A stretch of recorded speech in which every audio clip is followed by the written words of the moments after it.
జరిగిన మోసాన్ని హౌస్‌లో చెప్పుకుంటూ ఆఖరికి ఎమోషనల్ అవ్వకుండా ఉండలేకపోతున్న నిఖిల్.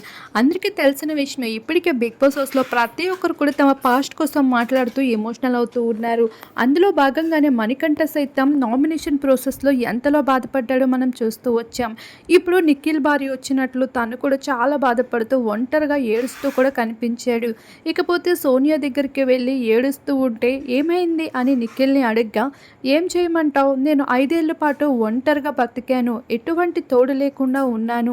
ఎన్నో కష్టాల్ని చూశాను. ఇప్పుడు 'బిగ్ బాస్' హౌస్‌లో ఒక గేమ్ ఆడి నేను ఒక ట్రోఫీని గెలుచుకొని వెళ్ళాలని అనుకుంటున్నాను. దానికి మించి మరో ఉద్దేశం లేకపోయినా హౌస్‌మేట్స్ అందరూ నన్ను చెడ్డగా అనుకుంటున్నారు కొంతమంది. మణికంఠ, సీత ఇద్దరు కూడా నన్ను తప్పుగానే అర్థం చేసుకుంటున్నారు" అంటూ చాలా బాధపడుతూ ఉంటే ఇక విష్ణుప్రియ, సోనియా వీరందరూ వచ్చి నిఖిల్‌కి ధైర్యాన్ని చెప్తూ వచ్చారు. ఇక్కడ హౌస్‌లో అందరూ మనల్ని మంచిగా అనుకోవాలనేమీ లేదు. అయినా నువ్వు ఒక లీడర్‌వి. లీడర్ ఎప్పుడు ఎమోషనల్ అవ్వకూడదు. స్ట్రాంగ్‌గా ఉండి అందరికీ ఇన్‌స్పైర్ చేయాలి అంటూ ధైర్యాన్ని అందిస్తూ కనిపించారు.